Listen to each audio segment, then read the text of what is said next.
So our feature build is a 1990 Pontiac Trans Am GTA. The goal of our project was to take period correct equipment, mix it with some newer technology to get the ultimate sound experience in the vehicle. A few things that were important to our client were number one, cosmetics, number two, sound. He wanted excellent mid bass, he wanted really good subwoofer output, and he wanted some lighting in the vehicle to add a little bit of flair.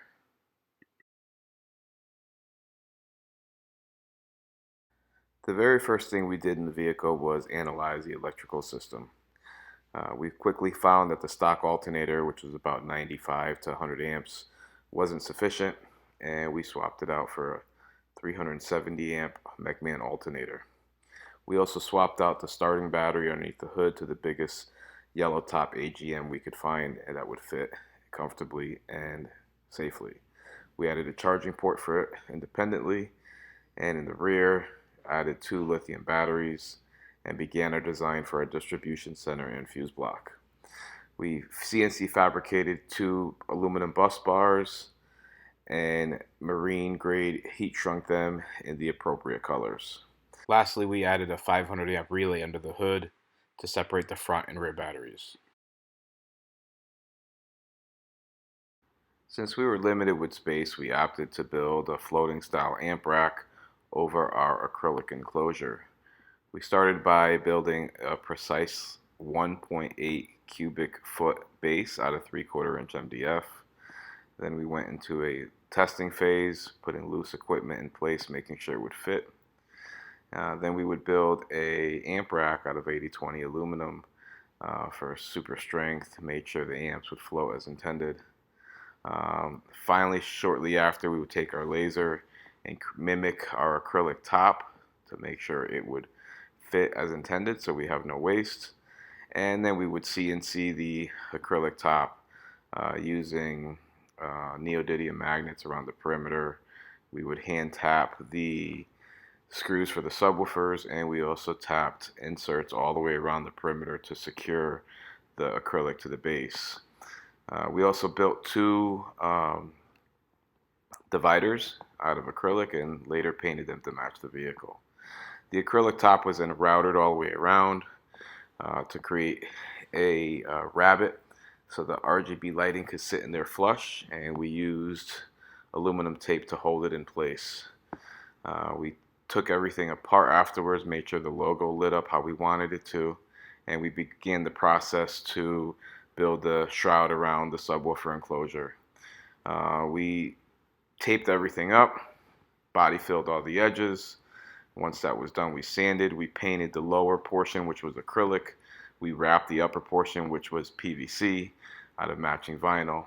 And as you can see, it gave us the desired outcome that we were striving for. I can tell you that the amp rack we built was super strong. It actually used a base of aluminum 1/4 inch that was welded and bolted to the rear seat belt bolts in the vehicle. So strength wasn't an issue. The output of the subwoofer was phenomenal, and our client got the logo and the lighting that he was looking for.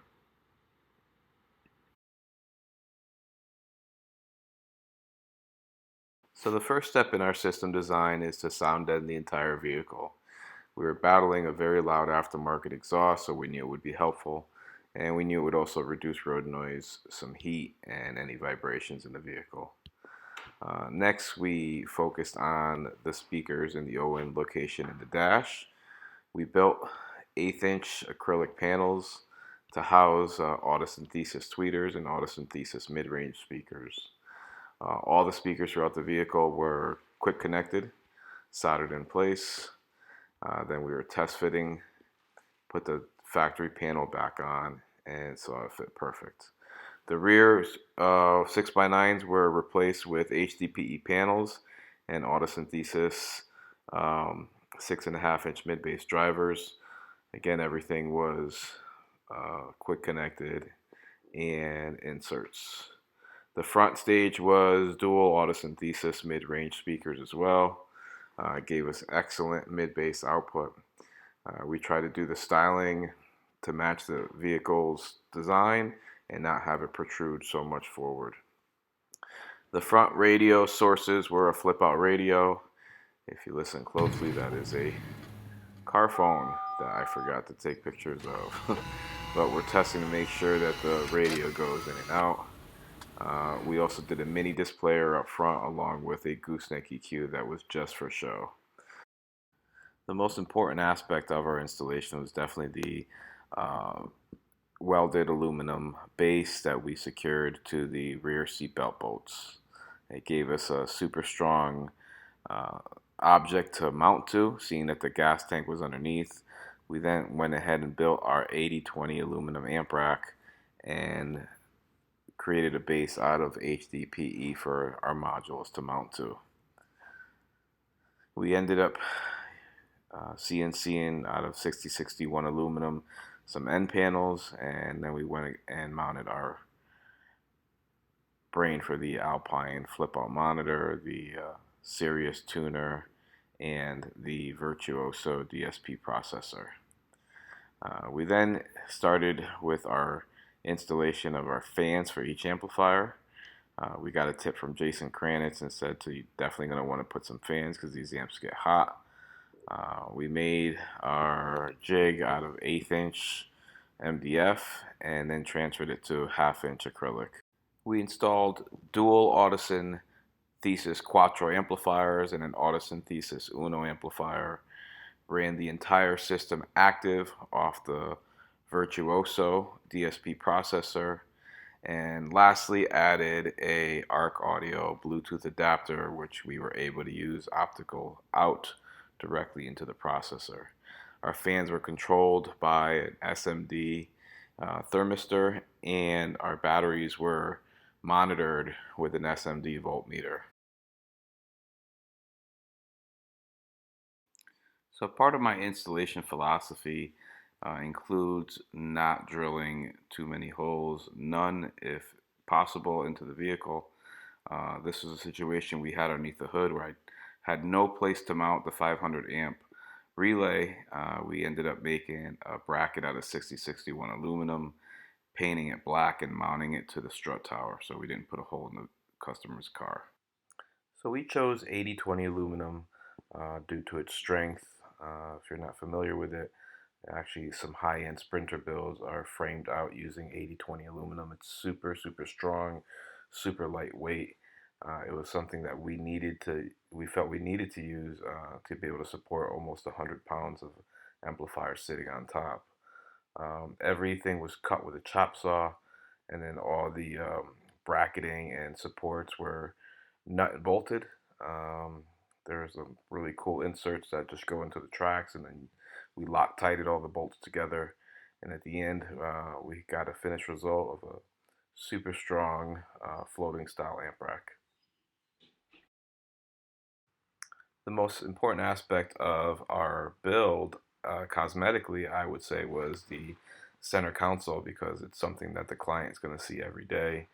Our original design was to try to keep the factory console, and we quickly found that flipping the radio out hit above the lower dash that was above it, and it would also hit the shifter when it was in park. So Chris Ott went ahead and did his thing. I gave him a rough idea of where we should mount the radio. Customer was okay with losing the ashtray and the pocket, and he fabricated some end panels after mounting the radio and securing it to the dash, and refabricated the shifter base plate. I went ahead then and laser cut a faceplate for the radio and the mini disc player, and we textured it using some SEM texture. We painted it with some Landau black, and then we gloss cleared it to match the factory dash. The end result was a very good looking center console that if you weren't familiar with this car, it would appear to be very stock. So from conception of design and CAD drawing to the final phase, almost all our steps were CAD design, take precise measurements, create a template using our laser to save material in case we had to redo it. And then final production would be CNC, either out of acrylic or MDF, whatever we're cutting. This made the process accurate, repeatable.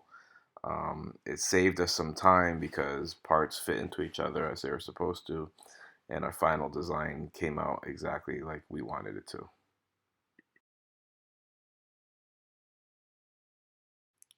So this McLaren came into us for an audio upgrade.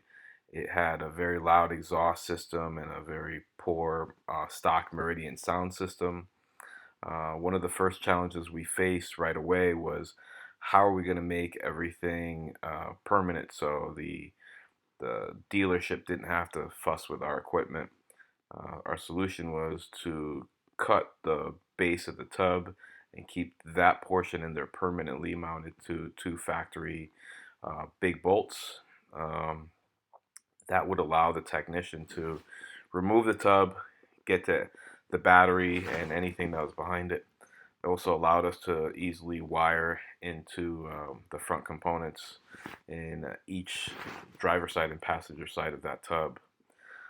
We used an Audison AV5.1K and a Bit1 Audison DSP processor mounted to PVC. We used some raised PVC to mount our top plate, which is also manufactured out of PVC with our CNC. We covered it in a matching carpet, and we always only use Landau glue. It's absolutely the best upholstery glue there is.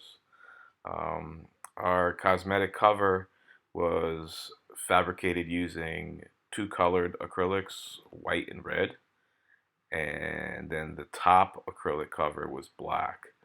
So in person, when you saw it, it had a little bit of pop to it. It was like your eyes were playing tricks on you. You didn't know if it was white or red because it was a great mix, and it just looked awesome in person. Now the next challenge was our subwoofer enclosure. I did not want to fiberglass in the vehicle. So what I ended up doing was cutting piece by piece on our laser, CA gluing it to create the enclosure in the vehicle. And since I had all the pieces that we just cut on our laser, I then cut the fiberglass mat on the laser. We installed 4 layers of mat, made it super, super strong. We ended up using a factory bolt to mount the enclosure, and then we ended up bonding a front panel to it. The end result was a intense base that was factory fit and finish. And finally, the front components that we chose were Millie Legend Hertz, and we installed those in the stock location. Only modification we had to do there was to create a little bit of an acrylic panel for the tweeter to fit in there perfect. And end result, customer was happy, super loud, super clear. It overcame the stock exhaust system, and it just sounded phenomenal.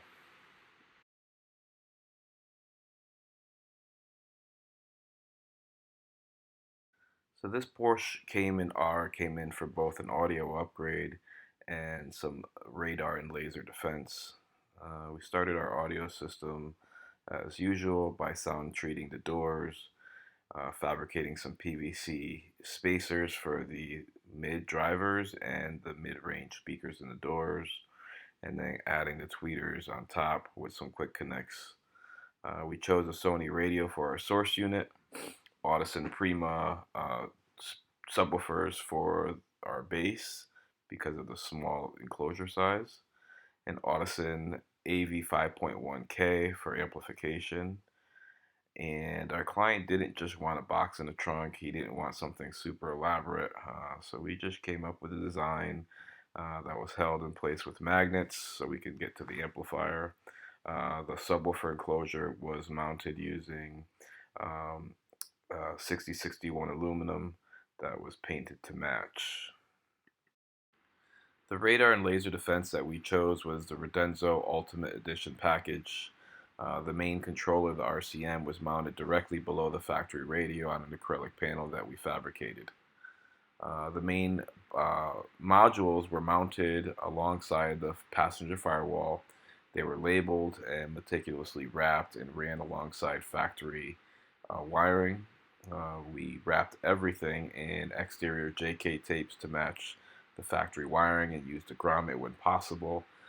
If there was concern with moisture getting in, we would also silicone that grommet. Here's other examples of the wiring that we used.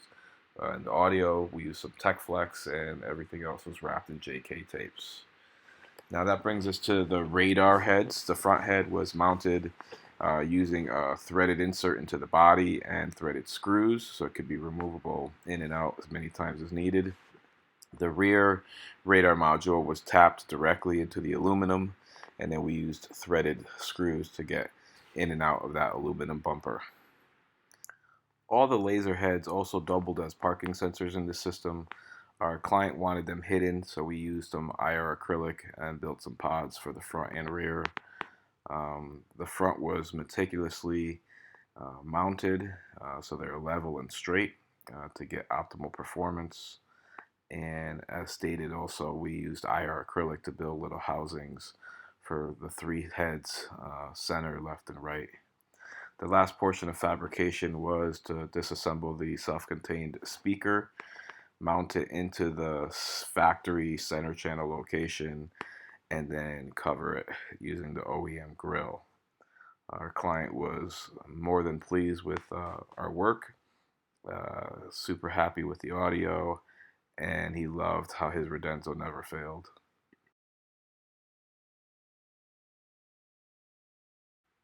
This Audi just came in for some cosmetic design. He wanted to enhance the existing enclosure in the trunk, so we decided to try to mimic the factory grille as a cosmetic cover for the subwoofer enclosure.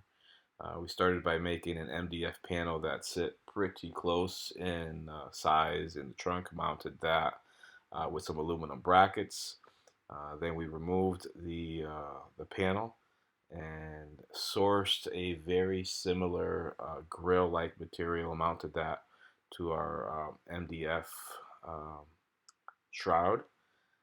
We made a spot for our logo down below, and then we added some design in the top and bottom, as well as some design in the center to give it a little bit more of a 3D look. And lastly, we lasered the Naudi logo and attached it to our grill. Customer was very pleased. We used a vinyl that was very similar to their seats in the vehicle, and the look was definitely night and day than before.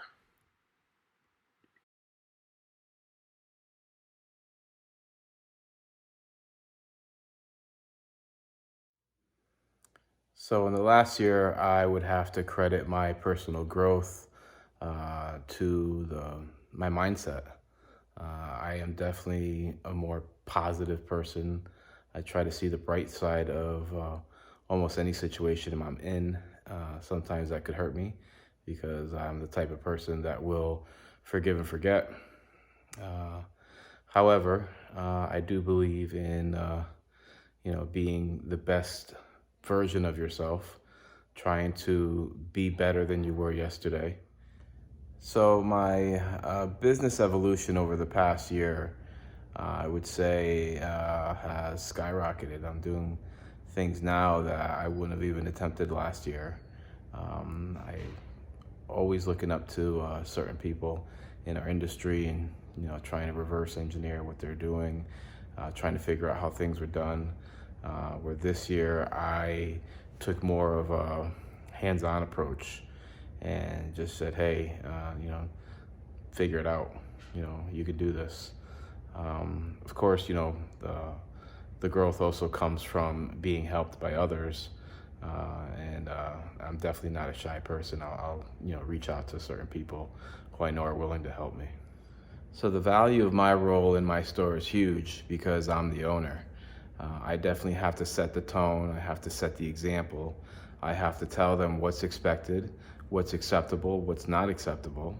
I have to train people. I have to make sure they understand why they're being trained, why we do certain things. I also encourage them. I'm not if they're a little iffy about something, I will walk them through it. Make sure they ask any questions. I'll answer every question they have. I'm the type of person where if you're doing something, you're not bothering me coming by to answer a question. I'd rather have that than a mishap in a client's vehicle. But apart from how do I affect my teammates, I think that by doing things at the highest level that they see that and they strive to do that. And they might not be as fast as you or efficient as you, but they're doing what you're doing. It's slow and taking their time, but they're doing it right. And I think that's awesome for any new employee that's, coming into the industry. Take your time, do things right. The speed and the efficiency will come with experience, but more important is make sure you do things right for the clients. So my role within the industry that helps other people and tries to improve and make them better, I would say is more close-knit. There's definitely a group of people within my community that reach out to me quite often, and they'll ask me questions, or they'll come by and ask me how do I do something, or what materials I suggest, or do I have a spare piece of material. And yes, absolutely, I'll show you what I have. If it's a scrap piece, you can take it. It's not costing me anything. I was throwing it away anyway. If I am busy, I'll stop what I'm doing and try to help them the best I can. But other than that, there's a couple people that I talk to, maybe weekly, and throughout the country. People that, it's a mutual relationship where we can help each other. I'll have questions when I talk to them, and they'll have questions when I talk to me. I try to post stuff online. If someone contacts me and asks me, hey, how did I do something? I absolutely explain it. I'm not hiding nothing. I'm not competing against no one. I'm competing against myself. So I have nothing to hide. I'm more than open with anyone that has questions, because people have done that for me. I remember Matt Schaefer when he built that the Corvette, and I messaged him somehow, and he replied. I was like, holy cow! He actually replied, and he answered a few of my questions, and I was forever grateful. So I think when you're in a position where you have more experience than someone else, it's your duty to help them. It's your duty to make them better. It's your duty to if you really love this industry and you're really passionate about growing this industry, then we have to help each other. I mean, there's just no other ifs, ands, or buts about it. I am an open book. People that know me personally can attest to that. And, whatever I can do to help someone, I'm there. So how do I plan to continue my growth over the next year? I definitely plan on attending some of the Knowledge Fests. I plan on attending some fabrication trainings. I'm actually always on YouTube, looking up, different ways of doing things. When I'm on social media, I'm actually in, different forums, Educar or MES Family or the Syndicate, and just reading about the experiences other people have. I believe you can learn something new from every experience. If it's a positive experience, you can embrace it. You can try to make it your own and, put a twist on it. And if it's a negative experience, you can also own that, because it's something that someone else went through. You learned from it, and maybe next time you see that car, you have a flag in your head and be a little bit more cautious about whatever happened. But personally, I think reading has helped me tremendously over the past few years. I love to learn new things every day. I'm definitely going to push myself to read more in my spare time. I'm going to push myself to be more efficient in my spare time, because I love to spend time with my family. And I realize as I'm getting older now, I am becoming a little slower, so I have to become more efficient. So I'm gonna have to push myself during the day to do what I have to do so I can go home at night and enjoy time with my family. I'm gonna be doing more trainings. I'm gonna be doing more of the K-Fests. I'm gonna be uh, get myself out of my comfort zone because I am more of an introverted person and try to, socialize more with people within our industry. I think that's a excellent way to grow. You start talking about different experiences and things, how you guys do things, how I do things. You talk about, your lives, how you grew up, how I grew up. And at the end of the day, we're all here just to help each other. So I think there's many ways to grow, and that's how I plan on growing. So the toughest question of them all, why should I be installer of the year? I don't think that I could answer that. I mean, I don't know that I am on the level, I'm just being honest, with past people I've seen win the award. It's the pinnacle of someone's career. It's super prestigious. Obviously, every winner that's ever won is super talented. But if you were to take all these people and see all the traits that they have in common, I would say they're number one, they're all passionate, right? They don't go to work. They go to do something they love every day. And when you do something you love, you're not watching the time clock. You're not saying, oh, is it 5 o'clock yet? Oh, is it 6 o'clock yet? Oh, this client might not come in, it might be an early day today. Now, when you have passion for what you do, you're there burning the midnight oil. You're there early, 5 a.m., getting things done because you enjoy the process. I think another common trait that the past installer of the years would have is they're highly skilled. I mean, they've mastered their craft. They took the time to get help. They took the time to help others.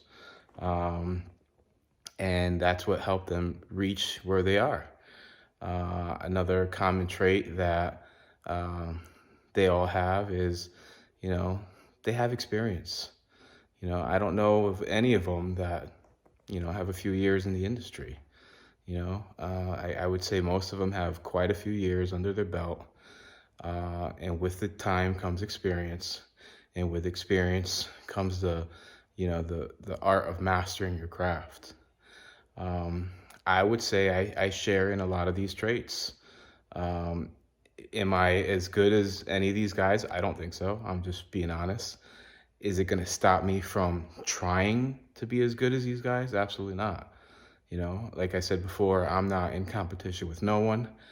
I am competing with myself, and I do it on a daily basis.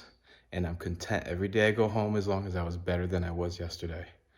So if you're looking for someone that's highly motivated, that's passionate about the industry, that doesn't look at the time clock, that's willing to come in early, stay late, that's willing to help their peers, that's passionate about the industry, that wants the industry to grow in a positive direction, then I'd be honored if you considered me for Installer of the Year. So I just want to take the time to thank Chris Cook and the whole MEA staff, all the judges, for everything you guys do, for giving us the opportunity to better ourselves, to better our lives. I can tell you that the process works. I've never experienced as much personal growth or business growth since I started in the process in 2017. I've been a top 50 recipient for the last 4 years running. This past year, I actually made the highest into the 13th position, and I was allowed to do a video because someone, dropped out. I am really, happy and excited for all the candidates and all the people in the industry that are trying to better themselves, because it means we're growing as an industry and we're trying to go in a positive direction. So thank you once again for considering me for this prestigious award, and have a good day.